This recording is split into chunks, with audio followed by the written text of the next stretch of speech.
My brother publicly mocked my $10,000 engagement gift, demanding I double it to $20,000 if I wanted an invite to his wedding. He didn't realize the luxury apartment he lived in wasn't a family inheritance. It was my property, and I was done subsidizing his life. Before we continue today's story, we have an urgent announcement to make. Due to technical issues, we are pivoting towards another channel. Please subscribe to our new channel, Kin and Karma. You can find the link in the video description, the pinned comment, and the collaboration tag on this video. Make sure to switch over now so you don't miss out. Thank you for your support. Now back to the story. I stared at the heavy cream cardstock in my hand, my thumb tracing the embossed lettering of the bank's logo. $10,000. To most people, this was a life-changing amount of money. To me, it represented 6 months of deferred vacations, skipped dinners out, and overtime hours logged at my construction management firm. It was a sacrifice, a hefty slice of my savings, but it was for Ryan, my little brother, the golden boy who had finally, supposedly, decided to settle down. I was standing in the foyer of the rented banquet hall, the air thick with the cloying scent of cheap lilies and expensive perfume. My head was pounding, a dull, rhythmic throb behind my eyes that had started 3 days ago when I came down with a vicious summer flu. I shouldn't have been here. My body was screaming for bed rest, my joints ached, and I was running a low-grade fever that made the room spin slightly when I turned my head too fast. But I had rallied. I had put on a dress that felt too tight against my clammy skin, applied enough concealer to hide the dark circles under my eyes, and driven 40 minutes to celebrate Ryan and Tiffany. "Caroline, you made it." The voice boomed across the room. It was Owen, our father. He was holding a glass of scotch, his face flushed with the early stages of intoxication. He lumbered over, clapping a heavy hand on my shoulder. The impact sent a jolt of pain down my aching back. "Barely, Dad," I managed a weak smile, clutching my clutch bag where the check resided. "I'm still fighting this bug, but I didn't want to miss the toast." "That's the spirit," Owen beamed, looking past me toward the head table where Ryan and Tiffany were holding court. "Important night. Big night for the family. Ryan's finally growing up, eh?" I followed his gaze. Ryan looked handsome in a tuxedo that I knew for a fact he hadn't paid for. Beside him sat Tiffany, looking every inch the princess she believed she was.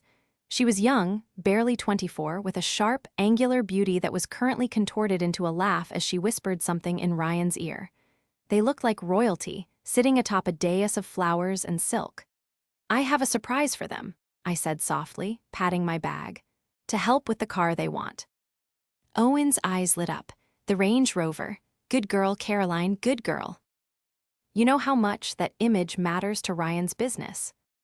Ryan's business was a vague venture involving consulting and cryptocurrency that, to my knowledge, had never produced a single tax return, only requests for loans. The music lowered. The DJ tapped the microphone. "Ladies and gentlemen, if we could have your attention for the gift presentation." This was my cue. It was a tradition in our family, tacky, I always thought, but Owen insisted on it to announce major gifts publicly. I made my way to the front, my legs feeling like lead. The room quieted. 100 pairs of eyes fixed on me. I took the microphone. My hand trembled, not from nerves, but from the sheer physical exhaustion of standing upright. "Ryan, Tiffany," I rasped, my voice thick. "I know how much you've been eyeing that new SUV for your new life together. I wanted to help you start on the right foot." I pulled the envelope out, opened it, and handed the check to Ryan. He took it with a grin that didn't quite reach his eyes, scanning the numbers. The room waited. I waited for the hug. I waited for the thank you. Ryan looked at the check, then he looked at Tiffany. Then he looked back at me, his grin twisting into a smirk. He held the check up to the light as if checking for a watermark and then laughed, a sharp, barking sound that echoed in the silent hall. 10 grand. He said into his own microphone. The silence in the room shifted from expectant to uncomfortable. 10 grand, I repeated, confused. "It's for the down payment." Ryan shook his head, chuckling as he draped an arm around Tiffany, who was covering her mouth to hide a giggle. "Caroline, sis, look at this place. Look at Tiffany's ring. Do you really think $10,000 makes a dent in the lifestyle we're building? My face went hot. Ryan, that's a lot of money. It's cute, Tiffany chimed in, her voice high and piercing. It's a cute gesture, Caroline, really, but we were kind of banking on you covering the whole lease for the year. That's closer to, what, babe? 20, Ryan said. He leaned forward, looking down at me from the dais. Tell you what, sis, you're the big shot project manager. You've got the big salary. Why don't you take this back? He flicked the check so it fluttered onto the table in front of him, and write one for 20,000. If you want a seat at the head table, hell, if you want an invite to the wedding at all, you need to step up. We're not doing budget anymore. The room was dead silent. I stood there, fever burning behind my eyes, looking at the check lying on the table like a piece of trash. My own brother was extorting me in front of our entire family. You're serious? I asked, my voice barely a whisper. Dead serious, Ryan said, his eyes cold and hard. 20 grand or don't bother showing up. We need people who support our future, not people who offer pocket change. I looked at Owen. My father was sipping his scotch, looking away, refusing to make eye contact. He was letting this happen. The betrayal hit me harder than the virus ever could. It wasn't just the greed, it was the public humiliation. The absolute certainty that I was nothing more than a wallet to them. I reached out, picked up the check, and slowly tore it in half. Okay, I said. The microphone caught the tremor in my voice, but it also caught the steel entering it. I understand perfectly. The betrayal was worse than the diagnosis itself. It was a rot that went all the way to the bone. The drive home was a blur of red taillights and stinging tears. I pulled over twice, once because I thought I was going to be sick from the stress, and once because I was shaking so hard I couldn't keep the steering wheel steady. When I finally unlocked the door to my townhouse, the silence was a balm. I didn't turn on the lights. I just dropped my keys on the console table and collapsed onto the sofa, still in my party dress.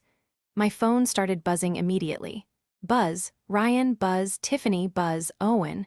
I let it vibrate against the coffee table, a relentless, angry insect demanding attention.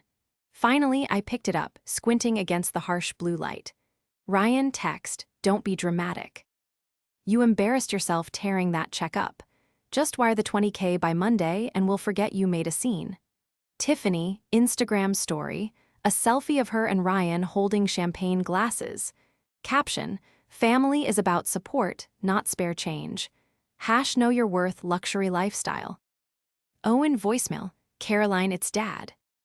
Look, Ryan S. under a lot of pressure. Weddings are stressful. He didn't mean to snap, but you have to understand you embarrassed him. Just pay the difference, honey. You can afford it. Don't ruin the family dynamic over money. Call me. I threw the phone to the other end of the couch. Don't ruin the family dynamic. That was the mantra of my entire life. Since Mom died 10 years ago, I had been the glue. I was the one who organized the holidays. I was the one who paid for Ryan's bail when he got into a bar fight at 22. I was the one who co-signed his student loans, which I ended up paying off because he forgot to make the payments for a year and tanked my credit score. I walked to the kitchen and poured a glass of water, my hands still trembling. I thought about the check. $10,000. I had skipped my own vacation to Italy to save that. I had driven my 7-year-old sedan for another year to save that. I walked down the hallway to my home office. I needed to see it in writing.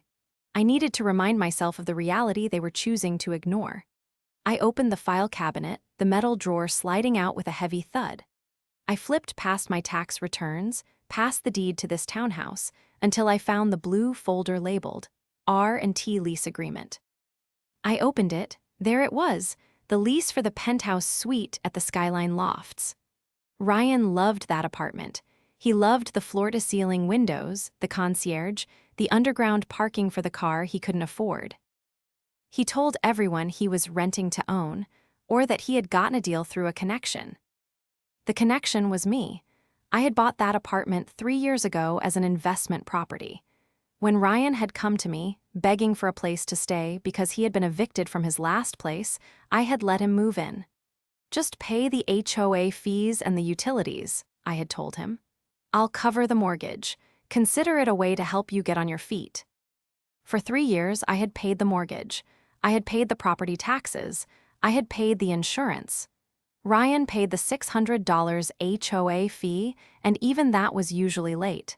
I looked at the date on the lease agreement. It was a standard month-to-month agreement we had signed to protect me legally, just in case.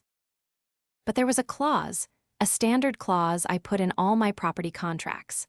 Clause 14, termination of tenancy. The landlord reserves the right to terminate this month-to-month agreement with 30 days written notice for any reason or immediately upon violation of property terms. I sat back in my chair, the fever heat in my body suddenly replaced by a cold, calculating clarity. They thought the $20,000 was the leverage. They thought my desire to be a good sister was the chain they could yank. But they had forgotten one crucial thing, I whispered to the empty room. They were so busy counting the money in my pocket, they forgot they were living in my house. The next morning, the fever had broken. I woke up feeling weak, emptied out, but mentally sharper than I had been in years. I made a pot of strong coffee and sat on my patio, watching the sunrise. To understand why last night happened, you have to understand Ryan. Ryan was born when I was 5.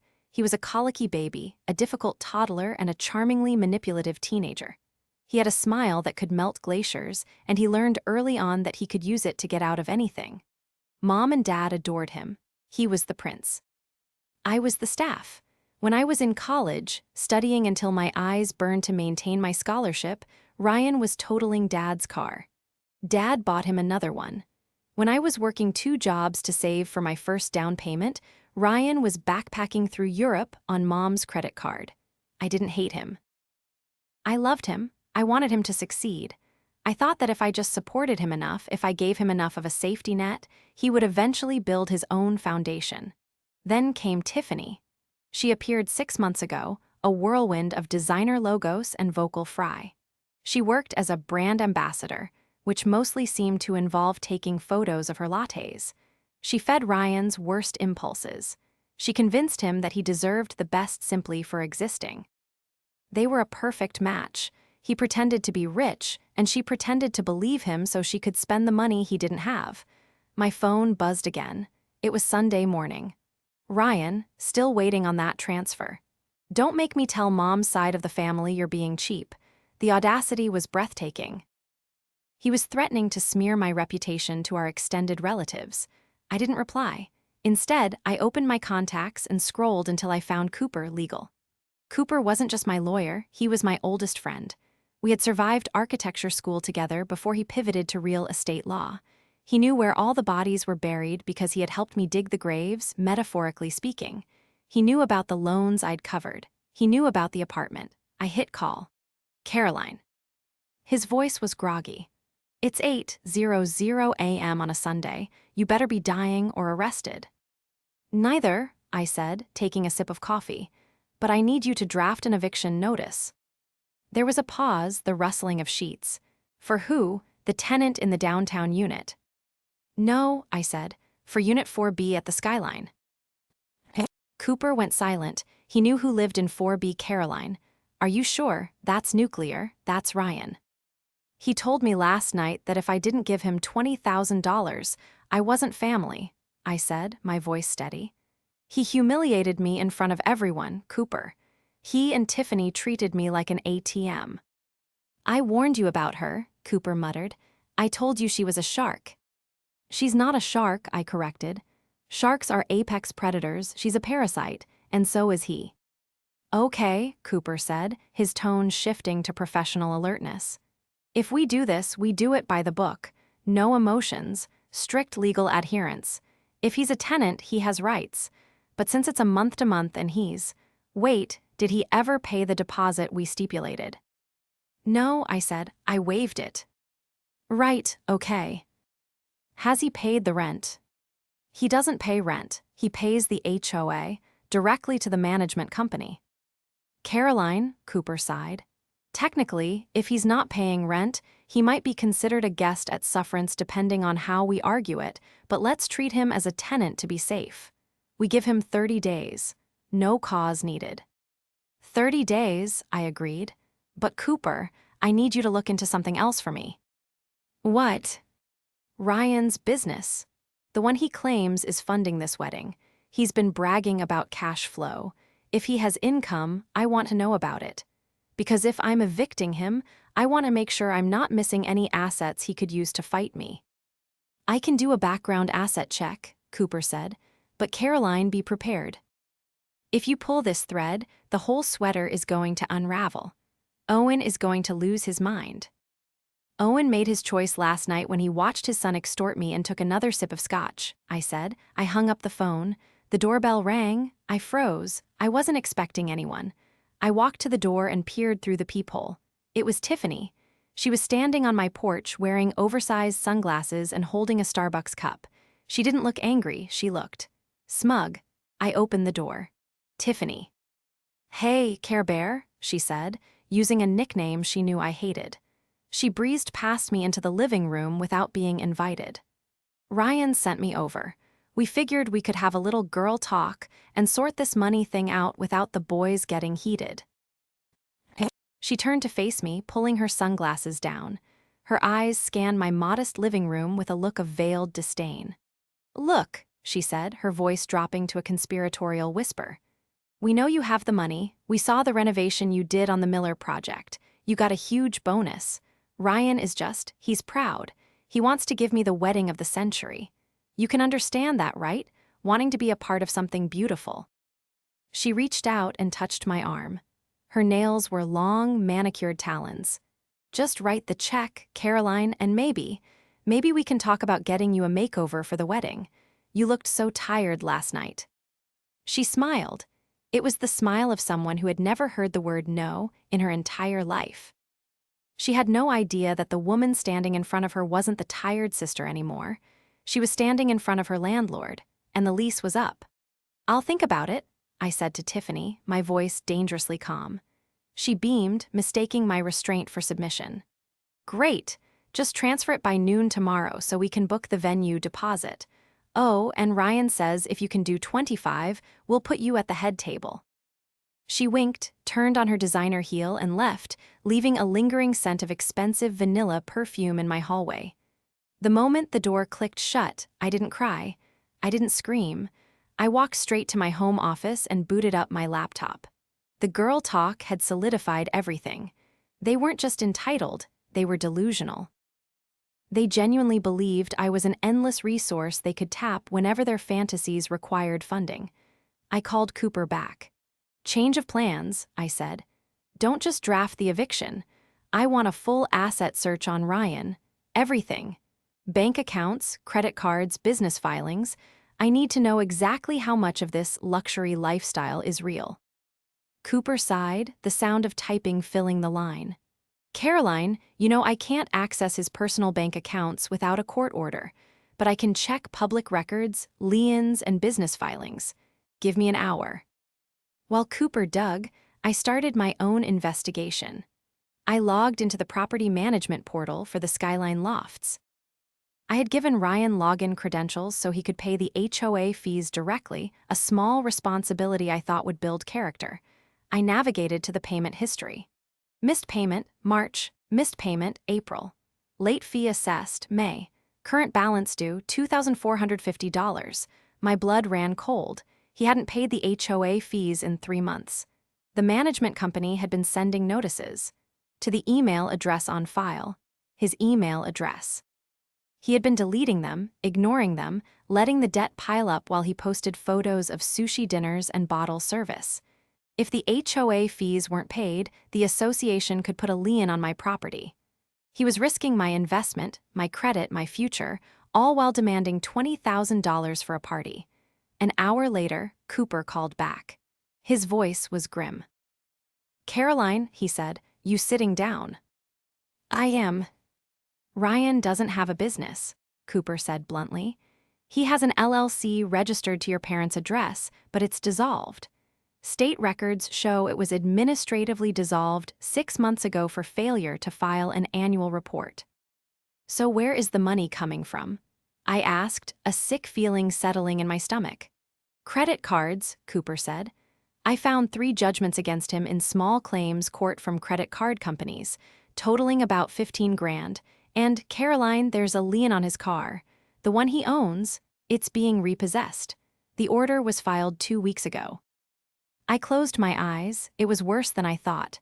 It wasn't just greed, it was desperation. He was drowning, and instead of asking for a life raft, he was demanding I build him a yacht. Okay, I said, opening my eyes. Draft the eviction notice. Immediate service. Cite the unpaid HOA fees as a breach of the lease agreement. That gives us cause for a faster timeline than a standard 30-day notice. You sure? Cooper asked. This is the nuclear option. He nuked the bridge last night, I said. I'm just clearing the rubble. I didn't send the notice by mail. I hired a process server. I wanted it done legally, impeccably, so there was zero wiggle room for him to claim he didn't get it. Monday at noon, the deadline for their extortion demand came and went. At 12:15 p.m., my phone exploded. Ryan text, "Where is the money? Tiffany is freaking out. Don't do this, Caroline." Ryan call declined. Tiffany text, "Are you serious? You're going to ruin our day over this. You're so selfish." I ignored them all. I sat in my office watching the clock. The process server, a no-nonsense woman named Brenda, had texted me she was in the lobby of the Skyline Lofts. At 1:00 p.m., Brenda texted, served personally to Ryan. He seemed surprised. 10 minutes later, my phone rang. It was Owen. "Caroline," he roared, his voice shaking with rage. "What the hell is this? Ryan just called me in tears. You're evicting him from his own home." "It's not his home, Dad," I said calmly, putting the phone on speaker so I could keep working. "It's my investment property, and he hasn't paid the HOA fees in 3 months. He's putting a lien on my asset." "He's your brother."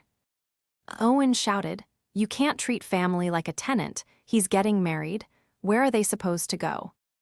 "Maybe they can stay with you," I suggested, knowing full well Owen and his new wife, a woman named Sheila who tolerated Ryan at best, didn't have the room. "Or maybe they can use the $20,000 they demanded from me to rent a place they can actually afford." "You are being vindictive," Owen spat. "This is about the toast, isn't it? You're punishing him for a joke." "It wasn't a joke, Dad. It was extortion. And I'm not punishing him. I'm protecting myself. He has 3 judgments against him, his business is dissolved, and his car is about to be repossessed. He is drowning in debt and dragging me down with him." There was silence on the other end. "What?" Owen whispered, "Repossessed." "Ask him, Dad. Ask him about the letters from the bank he's hiding. Ask him about the dissolved LLC. I don't believe you," Owen stammered, his denial kicking in. "Ryan is doing well. He showed me the projections." "He showed you a PowerPoint, Dad. I'm looking at court records." "Fix this, Caroline," Owen said, his voice dropping to a desperate growl. "Withdraw the eviction, pay the fees. We will talk about the money later. But do not make your brother homeless a month before his wedding." "I can't do that," I said. "The breach of contract is filed. He has 3 days to pay the $2,450 in back HOA fees or vacate. That's the law." "You're cold," Owen said. "You're just like your mother when she got sick. Bitter." He hung up. The insult stung, but it didn't break me. My mother wasn't bitter. She was exhausted from carrying everyone else's burdens. I was done carrying Ryan. 2 days later, on Wednesday evening, I was summoned. Not invited. Summoned. Family meeting, Dad's house. 7 p.m. Attendance mandatory. It was a group text from Owen. Ryan and Tiffany were included. I considered not going. I had the legal high ground. I had the moral high ground. But I knew if I didn't go, the narrative would be spun so tightly around my neck I'd choke. They would paint me as the villain who evicted a struggling young couple out of spite. I needed to face them. I arrived at 7:00 sharp. Cooper had advised against it, but I brought a folder. Inside were the HOA statements, the court records of Ryan's debts, and the copy of the lease. When I walked into the living room, it felt like a tribunal. Owen sat in his recliner, looking old and tired. Ryan and Tiffany were on the love seat, holding hands. Tiffany had clearly been crying or had applied makeup to look like she had. Her eyes were red-rimmed, and she sniffled dramatically as I entered. "Sit down," Owen said, gesturing to a hard wooden chair opposite them. I sat. I placed the folder on the coffee table. "We are here to resolve this conflict," Owen began, his voice shaky. "Ryan tells me there has been a misunderstanding about the apartment." "There's no misunderstanding," Ryan said, his voice thick with emotion. "She kicked us out. She sent a stranger to our door with papers, Dad, like we're criminals." "You haven't paid the fees, Ryan," I said, looking him dead in the eye. "For 3 months, you put my property at risk." "I was going to pay it." Ryan shot back. "I had a liquidity issue. My funds are tied up in crypto right now. You know how volatile the market is." "Your funds aren't in crypto," I said calmly. "They don't exist. Your LLC is dissolved." "That's a lie," Tiffany shrieked. "Ryan is a genius. He's building an empire. You're just jealous because you're alone and bitter and nobody wants to marry you." "Tiffany, stop," Owen said, rubbing his temples. "Caroline, is it true? Did you really check his background?" "I did," I said. I opened the folder and slid the papers toward Owen. "Here are the judgments. Here is the repossession order for the Range Rover. Here are the unpaid HOA notices sent to Ryan's email." Owen looked at the papers. He picked up the one about the repossession. His hand started to shake. "Ryan," Owen said, looking at his son, "is this true? Is the car?" Ryan's face went pale. The bluster, the arrogance, it all drained away in a second. "Dad, listen, it's a temporary cash flow problem. The car, I missed 2 payments. It's not a big deal. I can fix it." "And the judgments?" Owen asked, his voice rising. $15,000 in credit card debt. "Business expenses," Ryan pleaded. "Dad, you know you have to spend money to make money." "He doesn't have a business, Dad," I cut in. "He has debt."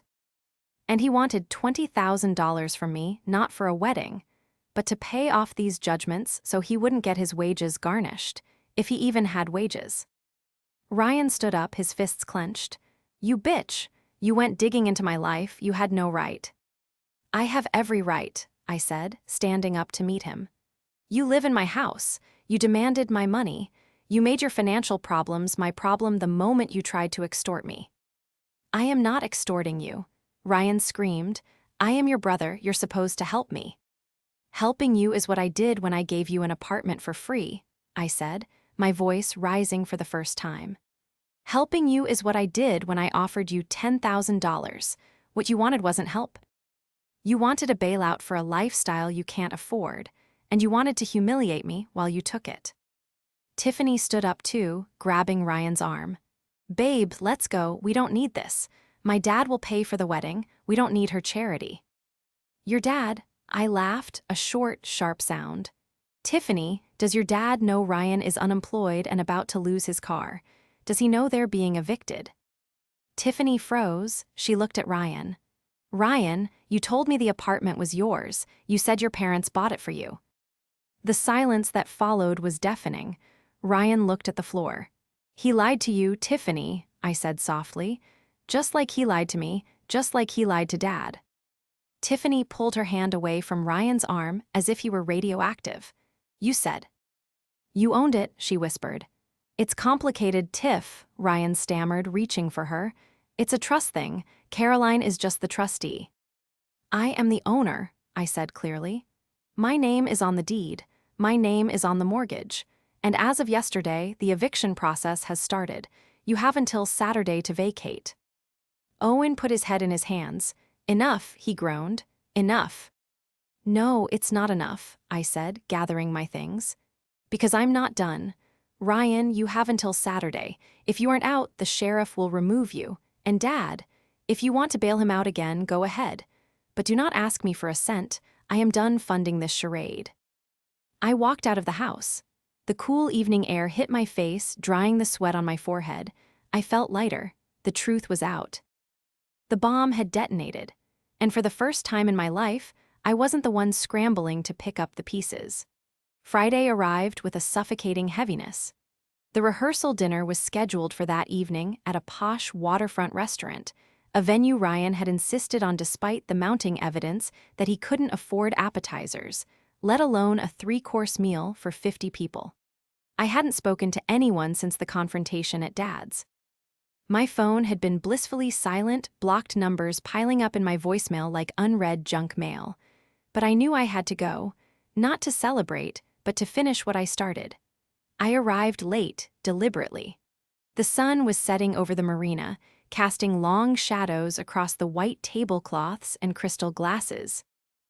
The guests, Tiffany's family, a few of Ryan's business associates, and our extended relatives were mingling on the patio, unaware of the storm brewing beneath the surface.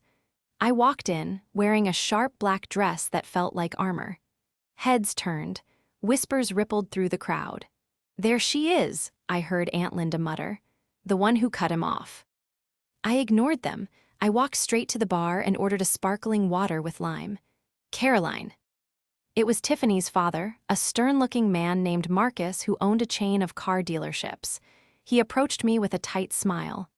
"Good to see you," he said, his eyes scanning the room as if looking for an exit. "We heard rumors about the apartment." "It's not a rumor, Marcus," I said calmly. "It's a legal proceeding." He frowned. "Is it true Ryan doesn't own it?"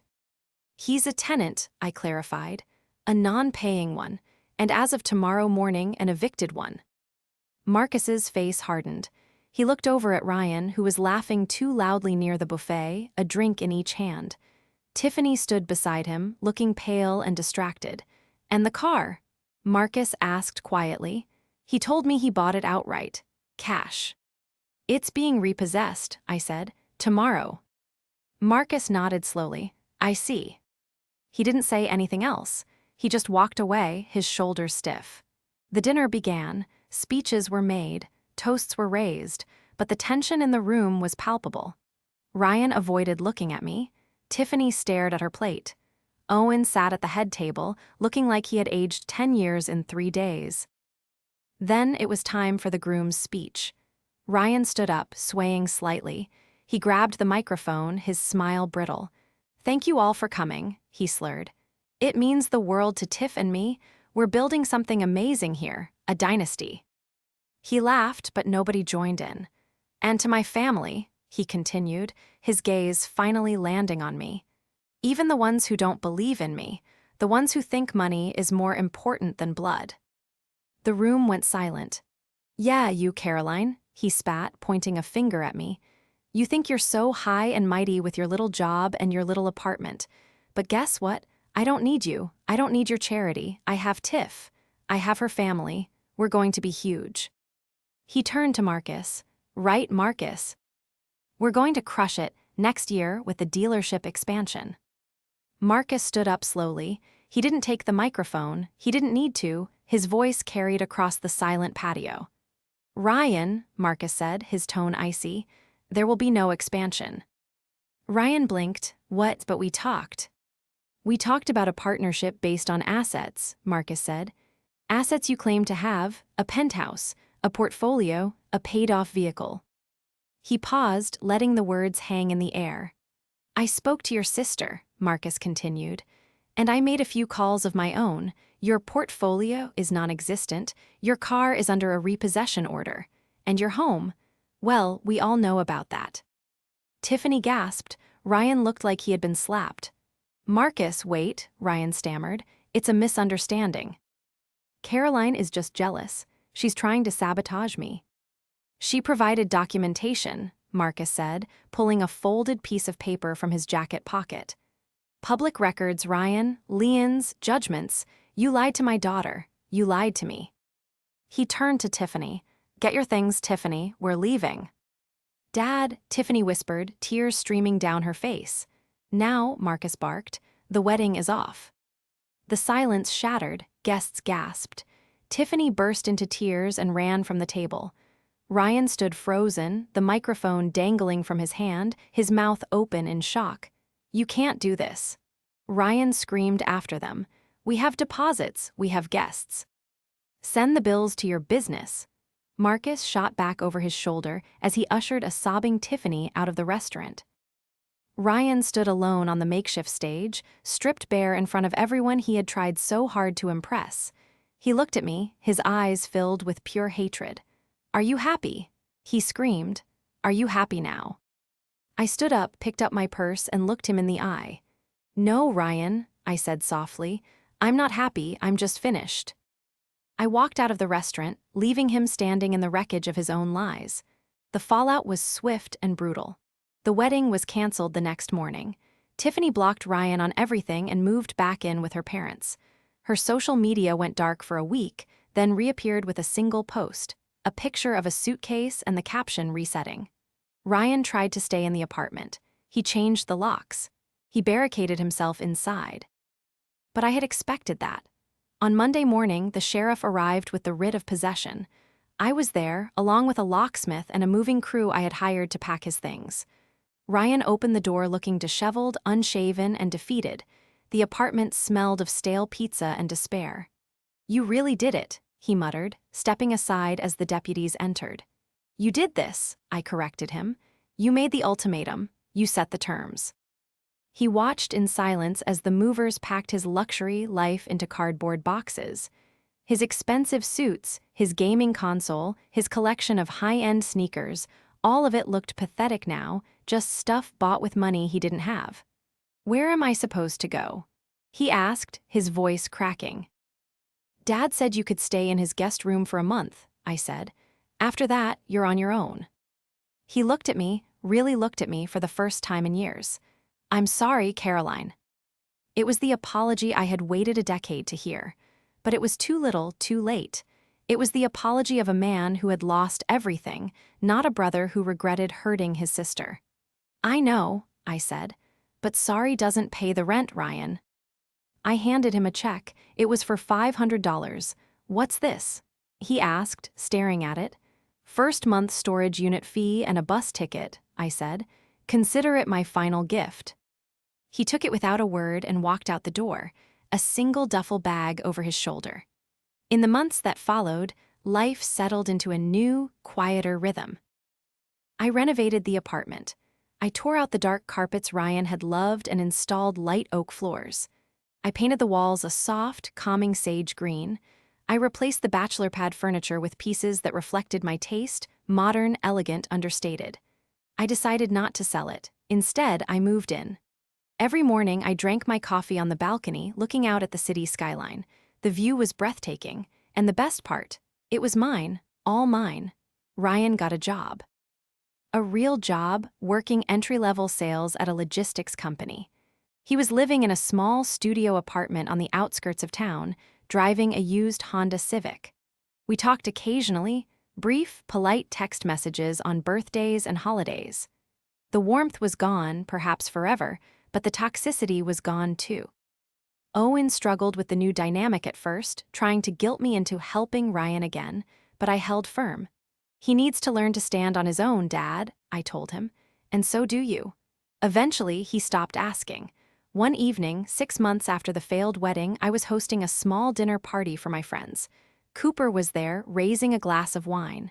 "To the architect," he toasted, grinning, "who finally designed a life she loves." "To the architect," everyone echoed. I looked around the room, filled with people who genuinely cared about me, people who didn't see me as a bank account or a doormat. I felt a profound sense of peace. I had lost a brother in a way, but I had found myself. And that was a trade I would make again in a heartbeat. The $20,000. It was still in my savings account, growing interest. I was planning a trip to Japan in the spring. Just me. No baggage, no drama, just peace.